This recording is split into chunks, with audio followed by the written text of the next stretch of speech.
Assalamualaikum warahmatullahi wabarakatuh. Perkenalkan, nama saya Novira Dian Putri dan teman saya. Muhammad Rifaldi Junor. Kami dari kelompok 7 ingin mempresentasikan hasil tugas kami yang berjudul Hikmah Akidah dan keterkaitannya dengan ibadah. Next. Oke, yang pertama ada pengertian akidah. Yang A, akidah secara etimologi. Akidah berasal dari kata akide yang berarti pengikatan. Akidah adalah apa yang diyakini oleh seseorang. Jika dikatakan dia mempunyai akidah yang benar, berarti akidahnya bebas dari keraguan. Akidah merupakan perbuatan hati, yaitu kepercayaan hati dan pembenarannya. Oke, yang B, akidah secara syariah, yaitu iman kepada Allah, para malaikatnya, kitab-kitabnya, para rasulnya, dan kepada hari akhir, serta kepada qadar dan baik yang baik maupun yang buruk. Hal ini disebut juga sebagai rukun iman. Pengertian ibadah. Ibadah secara bahasa atau etimologi berarti merendahkan diri atau tunduk. Sedangkan menurut syara' atau terminologi, ibadah mempunyai banyak definisi, tetapi makna dan maksudnya satu. Definisi itu antara lain adalah yang A, ibadah adalah taat kepada Allah Subhanahu wa Ta'ala dengan melaksanakan perintahnya melalui lisan para rasulnya. Yang B, ibadah adalah merendahkan diri kepada Allah Azza wa Jalla, yaitu tingkatan tunduk yang paling tinggi disertai dengan rasa mahabbah atau kecintaan yang paling tinggi. Yang C, ibadah adalah sebutan yang mencakup seluruh apa yang dicintai dan diridhoi Allah Azza wa Jalla, baik berupa ucapan atau perbuatan yang zahir maupun yang batin. Yang D, ibadah inilah yang menjadi tujuan penciptaan manusia. Allah berfirman, yang artinya, dan aku tidak akan menciptakan jin dan manusia, melainkan supaya mereka beribadah kepadaku. Aku tidak akan menghendaki rizki sedikit pun dari mereka, dan aku tidak menghendaki supaya mereka memberi makan kepadaku. Sesungguhnya Allah dialah Maha Pemberi rizki yang mempunyai kekuatan lagi sangat kokoh. Sudah tercantum di surat Az-Zariyat ayat 56 sampai 58.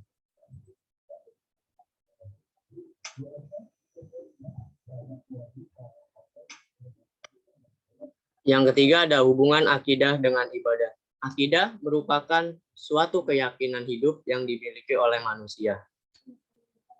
Keyakinan hidup inilah yang diperlukan manusia untuk dijadikan sebagai pedoman hidup untuk mengarahkan tujuan hidupnya sebagai makhluk alam.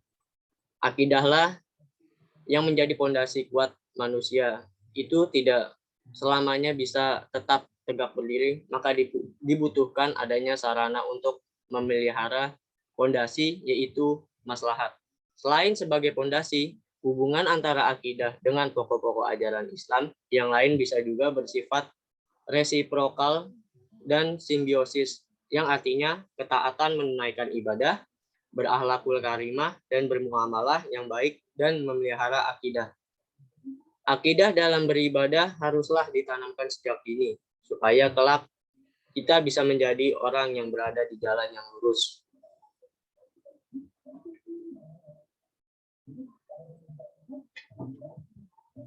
Yang keempat, hubungan erat akidah dengan ibadah. 1. Ibadah adalah hasil daripada akidah, yaitu keimanan terhadap Allah sebenarnya yang telah membawa manusia untuk beribadah kepada Allah Subhanahu wa Ta'ala.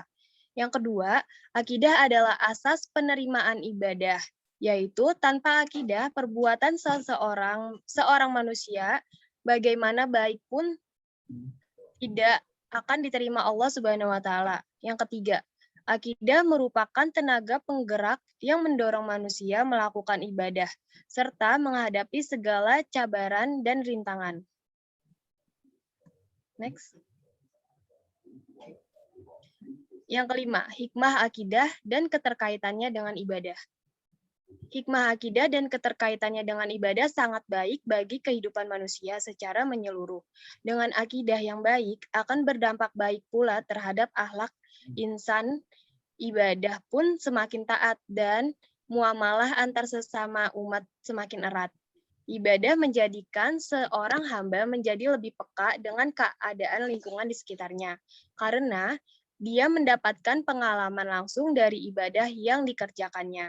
Sebagaimana ketika melakukan ibadah puasa, ia merasakan rasanya lapar yang biasa dirasakan orang-orang yang kekurangan, sehingga mendorong hamba-hamba tersebut lebih memperhatikan orang lain. Next. Cara implikasi akidah dan ibadah di dalam kehidupan sehari-hari. Dengan cara memberikan pendidikan akhlak yang bersumber dari kaidah yang benar, karena merupakan contoh perilaku yang harus diikuti oleh manusia. Mereka harus mempraktikannya dalam kehidupan mereka, sebab hal ini dapat menghantarkan mereka mendapatkan ridho Allah Subhanahu wa Ta'ala dan atau membawa mereka mendapatkan balasan kebaikan dari Allah Subhanahu wa Ta'ala. Rasulullah SAW menegaskan bahwa kesempurnaan iman seseorang terletak pada kesempurnaan ibadah dan kebaikan akhlaknya. Sabda beliau, orang mukmin yang paling sempurna imannya ialah mereka yang paling bagus akhlaknya. Hadis riwayat Muslim. Dengan demikian, untuk melihat kuat atau lemahnya iman dapat diketahui melalui tingkah laku atau akhlak seseorang. Karena tingkah laku tersebut merupakan perwujudan dari imannya yang ada di dalam hati.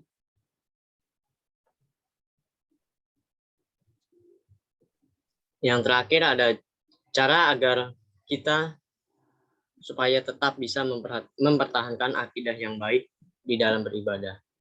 Yang pertama, kembali kepada Allah Subhanahu wa Ta'ala, yang dimana hal itu dimulai dari diri kita sendiri. Maksudnya itu, kita harus berusaha untuk menjadikan diri bagaimana supaya caranya kita bisa dekat selalu dengan Allah Subhanahu wa Ta'ala dengan mengerjakan apa yang diperintahkan Allah Subhanahu wa Ta'ala dan menjauhkan segala larangannya. Dan yang kedua, memberikan jam pelajaran dan mengevaluasi pelajaran akidah. Yang ketiga, membersihkan kitab-kitab yang merujuk akidah yang salah serta. Dan yang terakhir, menolak akidah yang jahat. Mungkin itu saja presentasi yang kelompok kami dapat sampaikan. Kurang lebihnya mohon maaf. Billahi fisabil haq, fastabiqul khairat. Wassalamualaikum warahmatullahi wabarakatuh.